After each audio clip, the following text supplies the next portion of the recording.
Film star Saif Ali Khan पर हमले को करीब 32 घंटे हो चुके हैं, लेकिन अब तक हमलावर का कोई सुराग नहीं। हमलावर सीसीटीवी में कैद है, लेकिन कहां है नहीं पता।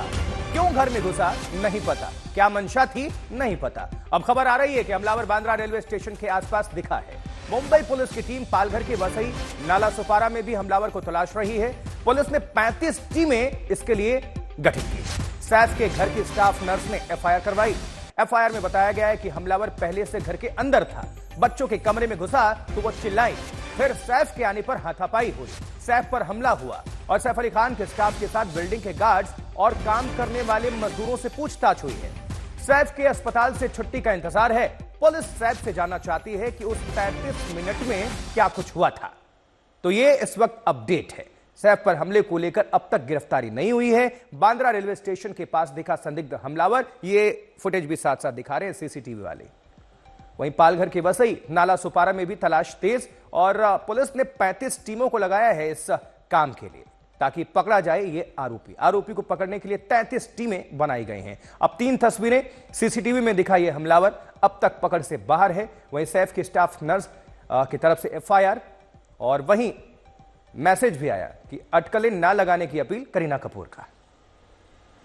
अभी भी चलिए अब जरा क्या हलचल है उसको समझने की कोशिश करते हैं और आप सभी को लिए चलते हैं बांद्रा मुंबई बांद्रा स्टेशन जो पुलिस स्टेशन है वहां से विद्या हमें नजर आ रही है। विद्या, इस वक्त क्या हलचल है? अभी क्या पुलिस कह रही है? जांच कहां तक आगे पहुंची और जो संदिग्ध अभी कैमरे में कैद हुआ है उसको लेकर क्या अपडेट? जी, दरअसल मुंबई पुलिस कह रही है कि लास्ट वो बांद्रा के इलाके में तकरीबन बांद्रा रेलवे स्टेशन के पास दिखा है और हो सकता है कि वो लोकल ट्रेन पकड़ के आगे चला गया हो नॉर्थ मुंबई की तरफ। और यही वजह है कि बहुत सारे जो पुलिस के अधिकारी हैं, पुलिस की टीम्स हैं, वो वसई नाला सोपारा के इलाके में भी कैंपिंग कर रहे हैं। वो वहां पर कोशिश कर रहे हैं कि अगर कहीं कोई सस्पेक्ट को देखता है तो तुरंत वो वहां पर उसे नैप करने के लिए पहुंचे। तो इसलिए अलग अलग इलाकों में मुंबई पुलिस की अलग अलग टीम्स जो हैं वो कैंप कर रही है। लेकिन ये स्पेसिफिकली बताया जा रहा है कि बांद्रा के स्टेशन के पास के कहीं सीसीटीवी फुटेज में वो दिखा था, तो जिसके आधार पर वो ये जो इन्वेस्टिगेशन है वो जो जीआरपी जो लोकल ट्रेन सर्विसेज जहां पर उनको अगर सीसीटीवी फुटेज है कि नहीं है वो सब चीजों को भी खंगालते हुए आगे बढ़ रहे हैं। 24 घंटों का समय ज्यादा हो गया है लेकिन अभी तक पकड़ा नहीं गया है और धीरे धीरे करके एक प्रेशर बिल्डअप जरूर हो रहा है मुंबई पुलिस पर भी कि 24 घंटे से ऊपर हो चुका है और अभी तक आरोपी गिरफ्तार नहीं हुआ है। कौन है आरोपी ये तक नहीं पता चला है। सिर्फ एक फोटो होने के बावजूद वो लोग उसे एक गिरफ्तारी नहीं कर पा रहे हैं। तो ये एक बहुत बड़ा सवाल उठ रहा है मुंबई पुलिस की कैपेबिलिटीज पर और यही वजह है कि काफी ज्यादा प्रेशर में अब ये काम कर रहे हैं। लेकिन कोशिश इनका अभी भी वादा यही है कि जल्द से जल्द गिरफ्तार किया जाएगा आरोपी। बने रहिएगा विद्या, दोबारा आपका रुख करेंगे। निश्चित तौर पर ताज्जुब की बात ही है कि कैसे घर के अंदर दाखिल हो जाता है और कैसे निकल भी जाता है, किसी को भनक तक नहीं लगती है और अब तक सिर्फ आंख मिचौली का खेल चल रहा है। सैफ के घर पर वो रहस्य जो आपको दिखा रहे हैं, देखिए जरा हमला करने वाला वो कौन था आखिर जो सीसीटीवी में कैद है। हमला साजिश के तहत किया गया था। सवाल है हमलावर घर के अंदर कैसे दाखिल हो गया? हमलावर घर के अंदर क्या मौजूद था? ये अपने आप में बड़ी बात, क्योंकि बाहर से तो कोई अभी इस तरह की खबरें सामने आई नहीं है। प्रवेश करने में किसने मदद की?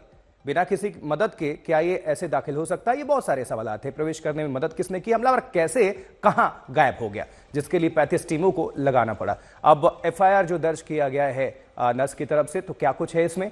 15 जनवरी 2 बजे आवाज से जाग गई। कमरे में वॉशरूम का दरवाजा खुला था, बाथरूम की लाइट जल रही थी। लगा करीना मैम जेह बाबा से मिलने आई हैं। ये स्टाफ नर्स एलियाना की एफआईआर है। तभी बाथरूम के दरवाजे पर परछाई देखी गई। देखने की कोशिश कर रही थी कि कौन है। एक इंसान जय के बिस्तर की ओर जाने लगा और जल्दी से जय बाबा के पास गई। ये स्टाफ नर्स एलियामा की एफआईआर। उसने चुप रहने के लिए कहा। उसी समय जय की आया जाग गई। उसने कहा कोई शोर नहीं करेगा। मैंने क्या चाहिए, कितने पैसे चाहिए ये कहा गया, तो उसने कहा 1 करोड़ रुपए। शोर सुनकर करीना मैम सैफ सर आए। सैफ सर ने पूछा कौन हो, क्या चाहते हो? उसने लकड़ी की चीज से मार दिया। हेक्सा ब्लेड से सैफ सर पर हमला कर दिया। ये एफआईआर में स्टाफ नर्स ने कहा है। दीपेश त्रिपाठी बांद्रा थाने से हमारे सहयोगी जुड़े हुए हैं। दीपेश, अभी पुलिस क्या कह रही है, जांच किस दिशा में आगे बढ़ रही है, और जो आरोपी है जो सीसीटीवी में कैद हुआ है उसको लेकर क्या इस वक्त अपडेट? जी देखिए, आरोपी की पहचान पुलिस ने कल कर ली थी। सीसीटीवी में जो एक्यूज है, जो सस्पेक्ट है, वो पुलिस को दिखाई दे रहा है, लेकिन अब तक वो पुलिस की गिरफ्त से बाहर है। पुलिस ने कुल 35 टीमें बनाई हैं उस हमलावर को पकड़ने के लिए, जिसमें से 20 टीमें जो हैं वो मुंबई पुलिस स्टेशन यानी वेस्ट रीजन की टीमें हैं, तो वहीं 15 टीमें जो हैं वो मुंबई क्राइम ब्रांच की टीम्स है। ऐसी कुल मिलाकर 35 टीम्स जो हैं वो मुंबई पुलिस द्वारा बनाई गई है। तो वहीं दूसरी तरफ जो एक्यूज, जो हमलावर है, जो सस्पेक्ट है, वो जब भागा था तो उसका आखिरी लोकेशन बांद्रा रेलवे स्टेशन के पास दिखा था। तो वहीं बांद्रा रेलवे स्टेशन से पालघर और जो तलवार यहाँ पर भी घर से बरामद करने की खबरें सामने आ रही है दीपेश, उसको लेकर क्या जानकारी है? ये तलवार किसका है? क्या हमलावर का है या तलवार का संबंध क्या है? पुलिस ने क्या बताया अब तक? जी राजीव, देखिए, कल पुलिस जब सैफ अली खान के घर पर थी तब उनको ये तलवार नीचे गिरी हुई मिली थी और ये धारदार ऑब्जेक्ट था, क्राइम सीन था। तो क्राइम सीन पर जो भी पुलिस को सस्पिशियस लगा या जो लगा पुलिस को कि जब्त करना चाहिए, एविडेंस का हिस्सा हो सकता है, वो चीजें पुलिस ने कल जब्त की हैं, जिसमें वो तलवार भी शामिल है। अब पुलिस ये नहीं बता पा रही है कि ये तलवार किसकी है। हालांकि पुलिस का ये कहना है कि ये तलवार काफी पुरानी लग रही है, हो सकता है खान सैफ अली खान के परिवार की हो, लेकिन उनकी तरफ से भी अब तक इस बात की कोई पुष्टि नहीं की गई है और इसीलिए पुलिस ने उसे एज ए एविडेंस अपने कब्जे में रखा है और इसकी जांच कर रही है कि वो तलवार किसकी है और क्या ठीक है, इस्तेमाल हुआ था। जी ठीक है दीपेश, नजर बनाकर रखिएगा। दोबारा आपका हम रुख करेंगे, एक बार फिर से लीलावती अस्पताल लिए चलते हैं। सना फरदीन वहां से हमारी संवाददाता जुड़ी हुई है। सना, सैफ से मिलने लगातार पहुंच रहे हैं उनके परिजन, उनके रिश्तेदार, उनके तमाम चाहने वाले। इस बीच जानकारी मिल रही है कि सोहा अली खान भी पहुंची हुई है, तो क्या हलचल है इस वक्त? बिल्कुल, अभी हमने देखा कि सोहा अली खान यहाँ पर आई हैं, जबकि हमने पूरे परिवार को कल रात देखा था। इवन सैफ अली खान की मां शर्मिला टैगोर भी यहाँ आई हुई थी सैफ से मिलने के लिए। अभी सुबह सुबह सोहा अली खान सबसे पहली फैमिली मेंबर है जो यहाँ आई हैं। ये कहा जा रहा है कि सैफ ऑफ कोर्स उठ चुके हैं और कहीं ना कहीं फैमिली अभी उनके साथ रहना चाहती है। अभी डॉक्टर्स भी अपनी मॉर्निंग राउंड के लिए आएंगे और सैफ का एक चेकअप करेंगे, जिससे पता चलेगा कि उनकी वुंड्स जो हैं, जो कि उनकी सर्जरी वाली वुंड है, वो किस तरह से हील कर रही है। उसके बाद ही वो डिसीजन ले पाएंगे कि उन्हें आगे आईसीयू में ही रखना है आज या उन्हें वो स्पेशल रूम में शिफ्ट करेंगे। और अभी सोहा के साथ साथ हमें ये भी सुनने को मिल रहा है कि करीना भी किसी वक्त आ सकती है सैफ से मिलने के लिए। तो अभी बस इंतजार है कि सारी फैमिलीज है। डेफिनेटली डॉक्टर्स ने कहा है कि ज्यादा दोस्त और जो परिवार है वो अभी यहाँ ना आए, क्योंकि ऑफकोर्स इन्फेक्शन का डर है।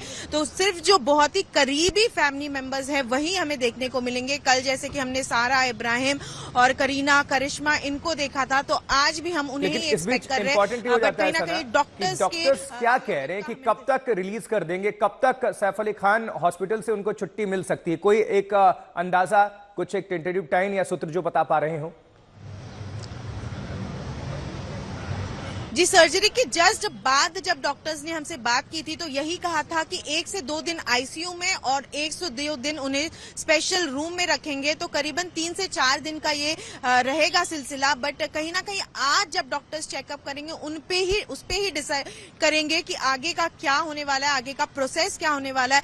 क्योंकि 6 जख्म है उनको, जिसमें से एक जो स्पाइन में है वो काफी गहरा जख्म था, जिसमें कि जैसे हमें पता है कि वो जो टुकड़ा था चाकू का वो अंदर रहा था। तो वो कहीं ना कहीं एक बहुत ही बड़ी सर्जरी रही है। तो डॉक्टर्स आज उनसे चेकअप करने के बाद ही आगे पुष्टि कर पाएंगे कि उन्हें अभी आगे भी आईसीयू में रखना है या स्पेशल रूम में शिफ्ट करेंगे। जी, नजर बनाकर रखिएगा। दोबारा आपका रुख करते हैं। दीपेश हमारे साथ जुड़े हुए हैं। दीपेश, लेकिन सबसे बड़ा अभी सवाल यह है कि जो शख्स कैमरे में कैद होता है उसके बारे में किसी को भनक ही नहीं है, खबर ही नहीं है। कोई अनजान शख्स घर के अंदर कैसे दाखिल हो सकता है, जबकि सिक्योरिटी चाक चौबंद रहती है, निजी गार्ड्स भी होते हैं घर में, तमाम जो सिक्योरिटी व्यवस्था के मद्देनजर चप्पे चप्पे पर आपके कैमरे भी लगे होते हैं। तो किसी को भनक तक नहीं लगी कि ये शख्स आता है, निकल जाता है, मदद होगी? बहुत सारे सवाल हैं, कुछ तो क्लू होगा। और राजीव, बिल्कुल, देखिए, सिक्योरिटी पर तो सवाल उठाए जा रहे हैं, सुरक्षा पर सवाल उठाए जा रहे हैं। तो भले ही वो सुरक्षा चाहे मुंबई पुलिस की हो या जो बिल्डिंग हो या जो उनकी सिक्योरिटी हो उसकी हो, सिर्फ जो बिल्डिंग की सिक्योरिटी थी उनको उनकी नजरों से ये कैसे व्यक्ति बचकर ऊपर गया, नीचे आया, हमला किया और भाग गया बिना किसी की नजरों में आए, ये एक सबसे अहम सवाल है। साथ ही जो मेन गेट का सीसीटीवी है उसमें भी वो शख्स नजर नहीं आ रहा है और वो शख्स को देखने के लिए पुलिस को शख्स के सीसीटीवी में कहीं दिख जाए, इसके लिए पुलिस को काफी घंटों की मशक्कत करनी पड़ी, जिसके बाद वो शख्स सीसीटीवी में नजर आया। तो वहीं दूसरी तरफ मुंबई पुलिस भी इस सुरक्षा देने के मामले में कहीं ना कहीं नाकाम रही है। उनके इंटेलिजेंस फेलियर लगातार सामने आ रही है। पिछले 6 महीनों में ये तीसरी सबसे बड़ी घटना है। मुंबई के बांद्रा इलाके में अगर सिर्फ कहा जाए तो पहले सलमान खान के घर पर फायरिंग होना, फिर बाबा सिद्दीकी की हत्या होना और अब सैफ अली खान पर हमला, तो निश्चित तौर पर सुरक्षा और इंटेलिजेंस इन दोनों पर ही सवाल उठाना तो लाजमी होता है। दीपेश जुड़े रहिएगा, वापस आएंगे आपके पास। जैसे कि मैं सो रहा हूँ तो पिताजी को जगाना है मुझे, तो वो डायरेक्ट उठाने के बजाय, और हिंसा की परंपरा मेरे यहाँ नहीं थी सौभाग्य से, तो वो क्या करते थे कि उस कमरे में आ जाएंगे या बाहर से गुजरेंगे और चौपाई बोलेंगे, प्रात काल उठ गए रघुनाथा मात पिता गुरु नावई माता। कभी कभी मैं गुस्से में उठ करके अरे पापा चरण स्पर्श किया और सो गया। मैंने कहा अब मत उठाना।